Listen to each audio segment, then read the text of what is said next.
first and foremost, if you are an employee that's dealing with a toxic situation, whether it's an organization or a leader, I think first and foremost, ask what you need for yourself personally. And truly evaluate if it's an environment where you think your feedback will be able to drive change, and you have some change champions that you can trust within that environment, or you don't. And then if you don't, you may have to kind of vote with your walking papers, which is always scary, but thankfully it's a really good market to be making a change right now.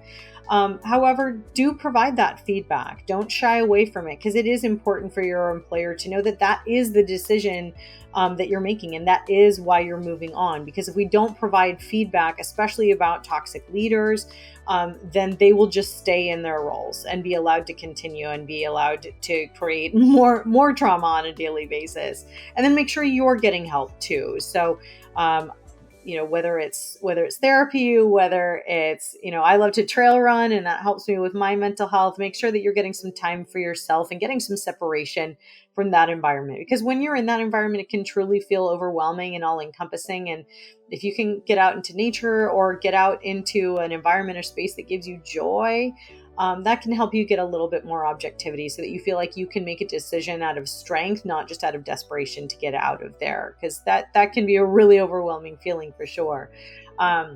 When it comes to the contact center audience, I want to say I see you, and I know that you've been on a roller coaster lately, because we've been on it with you. There are some fundamental shifts in the contact center industry, and I know so many employers are just kind of figuring out what their new normal looks like post-COVID. Everyone reacted and made shifts that they needed to make, but now they may be asking questions around, what do we need to do on a long-term basis to be sustainable? How do we want to create the sort of employer that retains employees and that is able to grow top talent? So I recognize that that's a difficult conversation right now in the midst of so many changing things, but we are here to support you, and we're excited to continually see evolution in this industry. Because of the renewed focus, frankly, from the pandemic, we're excited to see evolution in the industry, and also more opportunity come as people are exploring new geographic areas to pull talent from that may not have had that opportunity before. It's going to help new people thrive and new communities thrive too.